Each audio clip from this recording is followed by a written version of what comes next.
Welcome back students. Today we will start with another topic that is autoimmunity. Autoimmunity जो immune system का एक important part है. क्या होती है autoimmunity? एक्चुअली जो मेमोरी बेस्ड एक्वायर्ड इम्यूनिटी है, जो सेकेंड टाइप होता है इम्यूनिटी का, जो स्पेसिफिक है, मेमोरी बेस्ड एक्वायर्ड इम्यूनिटी जो वर्टिब्रेट्स है उसके अंदर इवॉल्व हुई है. किस बेस पे? कि जो हायर ऑर्गेनिजम्स है, हायर वर्टिब्रेट्स है, वो सेल्फ को नॉन सेल्फ से डिफरेंशिएट कर सकते हैं. Memory based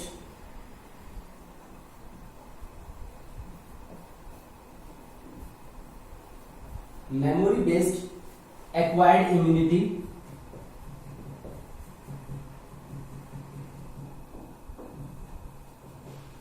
memory based acquired immunity evolved in higher vertebrates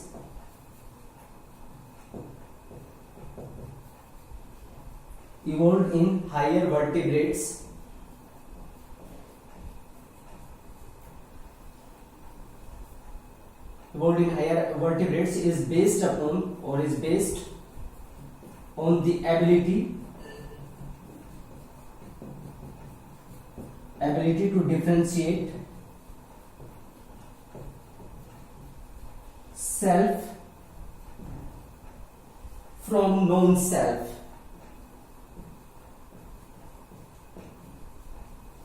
Non-self or foreign particles.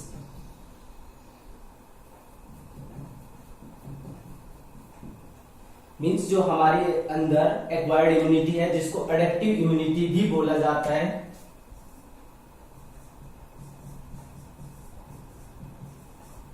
Adaptive immunity ये इवॉल्व हुई है हायर ऑर्गेनिजम्स में, वर्टिब्रेट्स में. Is based on the ability to differentiate self from non self. ये हमारे immune system की ability के ऊपर डिपेंड करती है. और हमारे इम्यून सिस्टम की एबिलिटी क्या है कि हमारा इम्यून सिस्टम फॉरेन पार्टिकल्स को, फॉरेन मॉलिक्यूल्स को हमारे सेल से अलग कर सकता है. इसी एबिलिटी के बेस पे जो एक्वायर्ड इम्यूनिटी है वो डेवलप हुई है. अब दो ऐसे रिजल्ट्स है, कोरोलरीज है, जिसको अंडरस्टैंड कर पाना हमारे लिए अभी भी मुश्किल है. अब वो टू कोरोलरीज इम्यून सिस्टम की कौन सी है? There are two corollaries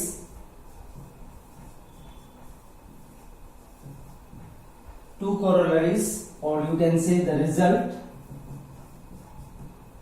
results जिनको अंडरस्टैंड करना अभी इंपॉर्टेंट है. अब वो टू कोरोलरीज जो है वो कौन कौन सी है? First, immune system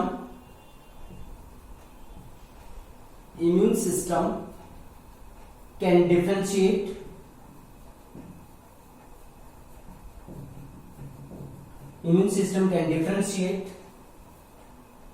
foreign particles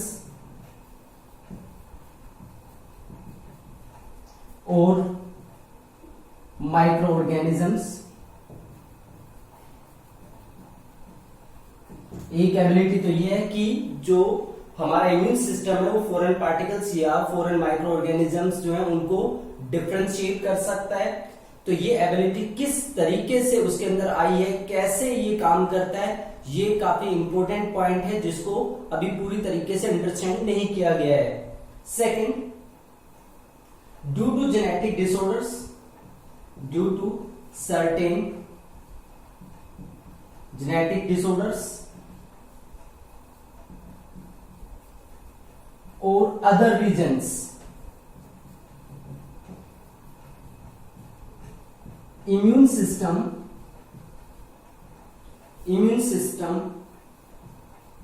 attack or attacks cells.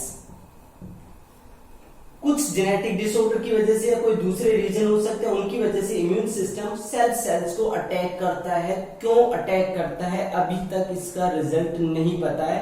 Auto immune disorder क्यों कुछ ही पर्सन के अंदर होते हैं, सबके अंदर क्यों नहीं होते, इसके पीछे क्या रीजन है, क्या मैकेनिज्म है.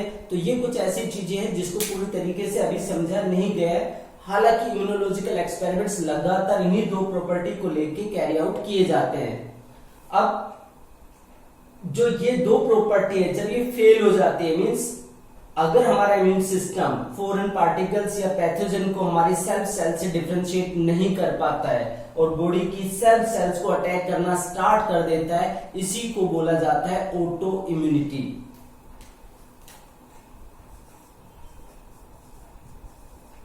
Auto immunity, auto immunity when immune system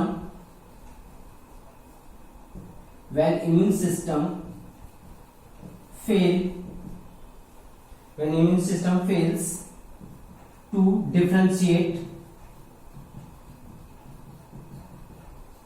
self from non-self,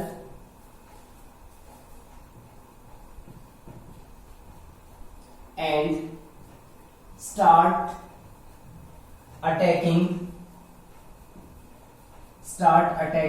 self cells, then disorders arise. Disorders arise are known as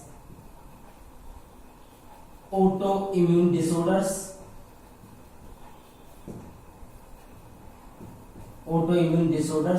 And the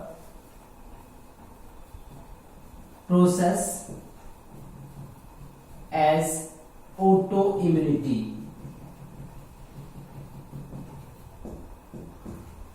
जब हमारा इम्यून सिस्टम फेल हो जाता है to differentiate self from non self, जब non self से हमारे खुद की बॉडी के पार्ट को डिफरेंशिएट नहीं कर पाता है, and start attacking self cells, और खुद की ही बॉडी सेल्स को अटैक करना स्टार्ट कर देता है, जिसकी वजह से कुछ डिसऑर्डर अराइज होते हैं जिनको ऑटो इम्यून डिसऑर्डर्स बोलते हैं। और जो पूरी फिनोमेना है, जो प्रोसेस है, उसको बोलते हैं ऑटो इम्यूनिटी। मींस बॉडी का इम्यून सिस्टम खुद के ही अगेंस्ट हो गया है, तो ये ऑटो इम्यूनिटी होती है। अब जो ऑटो इम्यूनिटी से जो डिसऑर्डर्स अराइज होते हैं, इसके एग्जाम्पल है रूमेटॉइड अर्थराइटिस। तो जो ऑटो इम्यूनिटी है वो किस वजह से होती है? जब इम्यून सिस्टम सेल्फ और नॉन सेल्फ को डिफरेंशिएट करना बंद कर देता है और खुद की बॉडी सेल्स को अटैक करता है, तो उसको हम बोलते हैं auto immunity.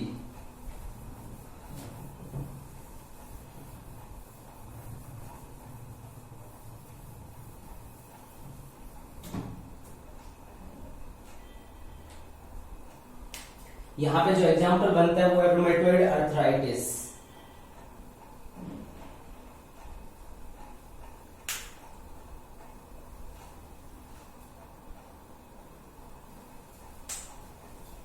Rheumatoid arthritis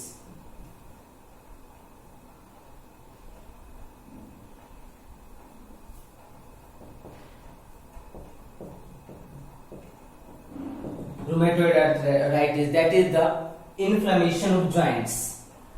It is characterized by inflammation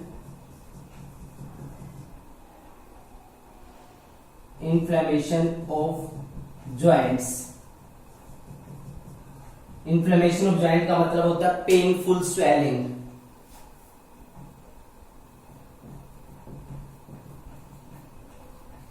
painful swelling of joints. काफी बड़ी पॉपुलेशन ऐसी है जो रूमेटॉइड अर्थराइटिस से अफेक्टेड है। तो ये एक ऑटो इम्यून डिसऑर्डर है जिसमें जॉइंट्स में जो सिनोवियल फ्लूइड होता है, एक लिक्विड होता है, उसको बनाने वाली सेल्स है, उनके ऊपर अटैक किया जाता है, जिससे सिनोवियल फ्लूइड का सिक्रीशन कम हो जाता है, इम्यून सेल्स का रिक्रूटमेंट होता है, जिससे वो जॉइंट वाला पार्ट काफी स्वेलअप हो जाता है और वहां पे पेन होना स्टार्ट हो जाता है। So that is a particular auto immune disorder. So that is all about the auto immunity.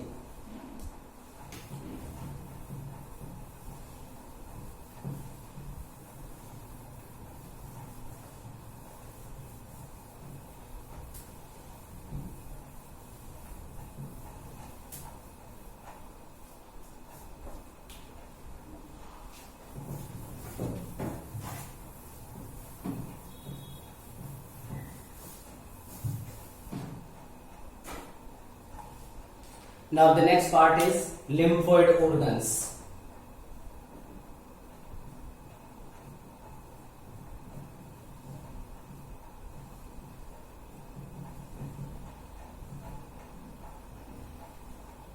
Lymphoid organs.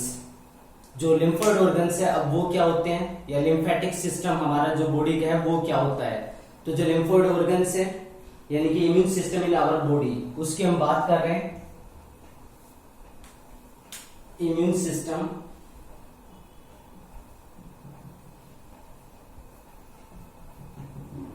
In our body,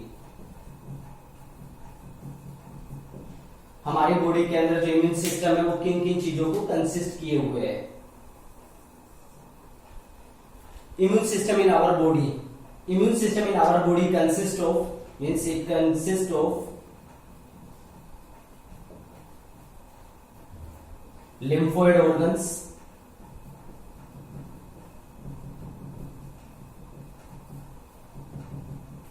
tissues,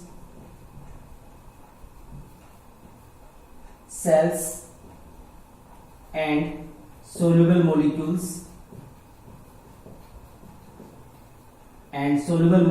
called antibodies।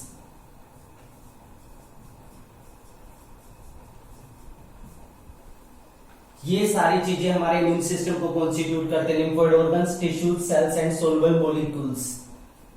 जो हमारा इम्यून सिस्टम है अब इसमें हम बात करते हैं डायरेक्टली जो लिम्फोइड ऑर्गन्स है वो क्या होते हैं, कितने तरह के होते हैं और क्या पर्टिकुलर जो वर्क है वो परफॉर्म करते हैं। So lymphoid organs,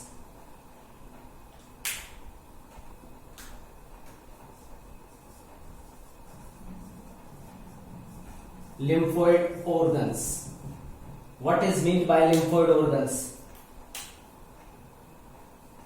Those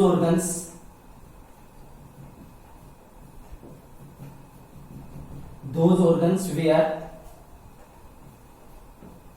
origin, proliferation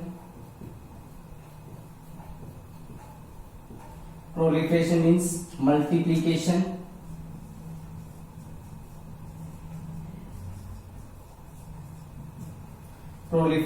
and differentiation of lymphocytes take place। Body के वो ऑर्गन जहां पे ओरिजिन मींस जो लिम्फोसाइट्स हैं, जो इम्यून सेल्स हैं वो ओरिजिनेट होती है, वहां पे डेवलप होती है, प्रोलिफरेशन मल्टीप्लाई करती है, एंड मैच्योरेशन और you can say differentiation, maturation और मैच्योर हो जाती है एक पर्टिकुलर वर्क को करने के लिए। तो जहां पे ये सारी प्रोसेस होती है उन पर्टिकुलर ऑर्गन्स को हम बोलते हैं lymphoid organs. The organs where origin, multiplication and maturation take place, बनती भी हैं और मैच्योर भी होती हैं, उन ऑर्गन्स को हम लिम्फोइड ऑर्गन्स बोलते हैं। जो लिम्फोइड ऑर्गन्स है now these are categorized into two categories, that is primary lymphoid organs and secondary lymphoid organs। type of lymphoid organs, lymphoid organs की अब टाइप कौन कौन सी होती है, तो दो टाइप यहां पे बनती है। First primary lymphoid organs,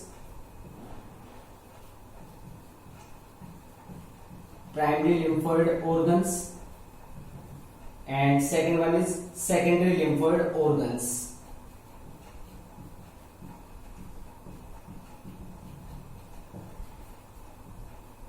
primary lymphoid organs and secondary lymphoid organs के अंदर लिम्फोइड ऑर्गन्स को डिफरेंशिएट किया जाता है। प्राइमरी लिम्फोइड ऑर्गन्स में इंक्लूड होते हैं bone marrow and thymus. Bone marrow and thymus constitute करते हैं प्राइमरी लिम्फोइड ऑर्गन्स को। सेकेंडरी लिम्फोइड ऑर्गन्स में इंक्लूड होते हैं spleen, lymph nodes,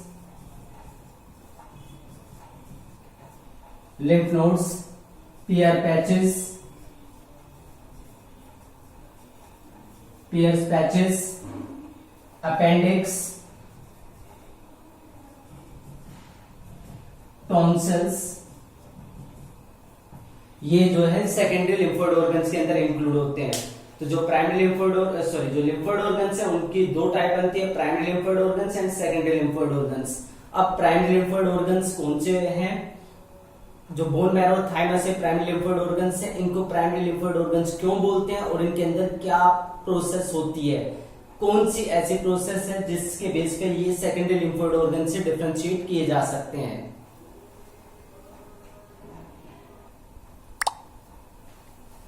primary lymphoid organs, those lymphoid organs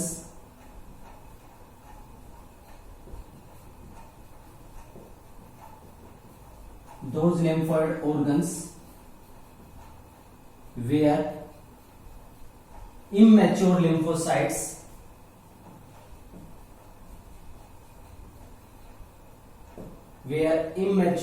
lymphocytes differentiate into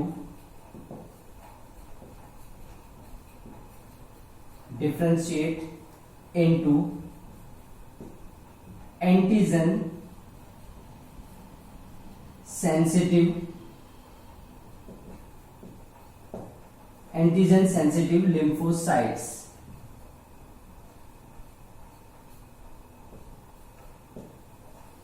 antigen sensitive lymphocytes, those lymphoid organs, वो lymphoid organ जहां पे immature यानी कि जो अभी ओरिजिनेट हुई है लिम्फोसाइट्स, वो लिम्फोसाइट्स अपने आप को डिफरेंशिएट कर लेती है, मॉडिफाई कर लेती है किसके अंदर? एंटीजन सेंसिटिव लिम्फोसाइट्स के अंदर। यानी कि वो लिम्फोसाइट जो एंटीजन के लिए अब सेंसिटिव यानी कि एंटीजन के साथ इंटरेक्शन कर सकती है। तो जब undifferentiated immature lymphocyte antigen sensitive lymphocyte में चेंज होती है तो उस ऐसे ऑर्गन को जहां पे ऐसा होता है उनको हम बोलते हैं प्राइमरी लिम्फोइड ऑर्गन्स। जो प्राइमरी लिम्फोइड ऑर्गन्स है यानी कि bone marrow and thymus that provide the micro environment, एक वो एनवायरनमेंट प्रोवाइड करते हैं जहां पे immature lymphocytes antigen sensitive lymphocytes यानी कि जहां पे वो आसानी से एंटीजन के साथ इंटरेक्ट कर सकती है, इस तरह की सेल में डिफरेंशिएट हो जाती है।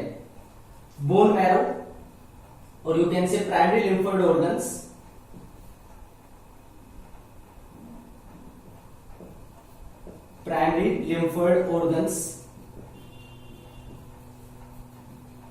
provide microenvironment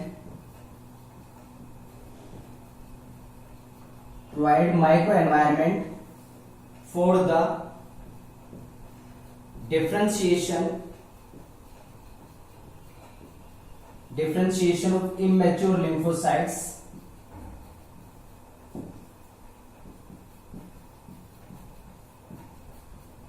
into antigen sensitive lymphocytes. तो यहां पे वो एनवायरनमेंट मिलता है सेल्स को जिसकी वजह से वो एंटीजन सेंसिटिव लिम्फोसाइट्स के अंदर चेंज हो जाती है।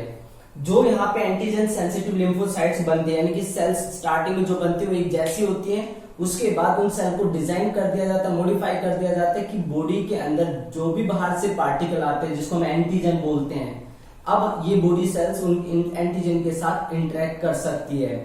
हजारों तरह के एंटीजेंस होते हैं, करोड़ों तरह के एंटीजेंस होते हैं, तो सभी एंटीजेंस के लिए अलग अलग तरह की एंटीजन सेंसिटिव सेल होती है।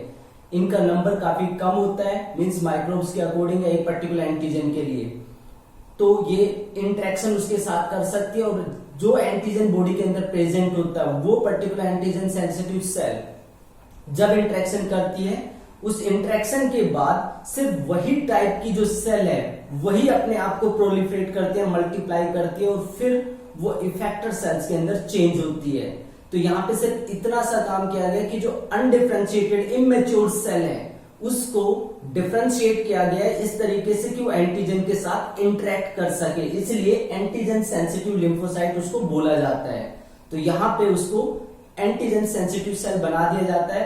फॉर एग्जाम्पल आप अगर जो हमारी जनरल लाइफ है उससे एग्जाम्पल लेना चाहें, इसके लिए आप एग्जाम्पल ले सकते हैं जैसे पुलिस फोर्स या कोई भी जो डिफेंस सर्विस है उसका एग्जाम्पल ले सकते हैं। होता क्या, वहां पे बहुत सारे लोगों को ट्रेन किया जाता है, सिलेक्शन के बाद ट्रेन किया जाता है और उनको एक पर्टिकुलर जो रेस्पॉन्सिबिलिटी असाइन कर दी गई है कि उनको क्रिमिनल्स को कैच करना है, उनको ट्रीट करना है।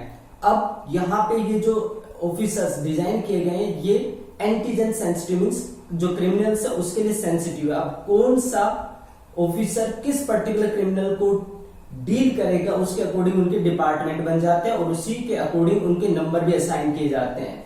तो यहाँ पे ये सेल्स एंटीजन के सेंसिटिव है, मीन्स एंटीजन के साथ इंटरेक्ट कर सकती है, इसलिए इनका नंबर अभी इतना ज्यादा नहीं होता। बाद में जब एंटीजन जो भी टाइप का होता है उसके अकॉर्डिंग इनका नंबर इंक्रीज होता है। So that is the antigen sensitive lymphocytes. अब जो एंटीजन सेंसिटिव लिम्फोसाइट्स बनती है ये प्राइमरी लिम्फोइड ऑर्गन से निकल के और सेकेंडरी लिम्फोइड ऑर्गन्स के अंदर माइग्रेट कर जाती है।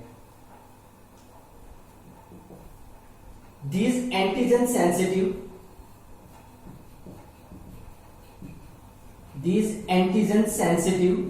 lymphocytes, these antigen sensitive lymphocytes migrate to secondary lymphoid organs, migrate to secondary lymphoid organs। ये सेकेंडरी लिम्फोइड ऑर्गन्स के अंदर चली जाती है, वहां पे माइग्रेट कर जाती है। अब बात करते हैं जो प्राइमरी लिम्फोइड ऑर्गन्स है उसके एग्जांपल्स, यानी कि यहाँ पे बोन मैरो और थाइमस जो है ये दोनों प्राइमरी लिम्फोइड ऑर्गन्स है। तो बोन मैरो क्या काम करता है?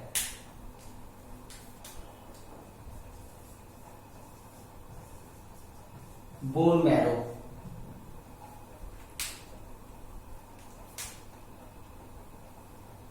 this lymphoid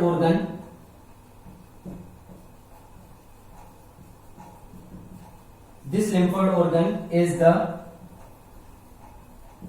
the site of formation of all types of blood cells,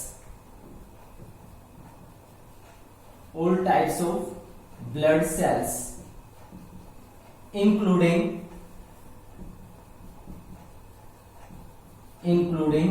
lymphocytes। यहां पे सभी तरह की जो ब्लड सेल्स हैं वो तैयार की जाती है बोन मैरो के अंदर, जिसमें लिम्फोसाइट भी इंक्लूड होती है। तो सभी तरह की जो ब्लड सेल्स है और लिम्फोसाइट्स है वो बोन मैरो के अंदर डिजाइन की जाती है, तैयार की जाती है। और इसी बोन मैरो के अंदर जो लिम्फोसाइट डिफरेंशिएट होती है, मीन्स जब बनते हैं तो सारी सेल्स ब्लड सेल्स एक जैसी होती है। उन ब्लड सेल में से जो सेल एंटीजन सेंसिटिव सेल के अंदर डिफरेंशिएट होती है, जिनको हम बोलते हैं लिम्फोसाइट्स, तो बी और टी लिम्फोसाइट्स होते हैं। तो यहाँ पे से जो लिम्फोसाइट यहाँ पे डिजाइन होती है, डिफरेंशिएट होती है, अपनी फाइनल शेप ले लेती है, उनको बोलते हैं बी लिम्फोसाइट्स। तो यहाँ पे बी लिम्फोसाइट्स का मैच्योरेशन भी होता है। B lymphocytes mature or differentiate in this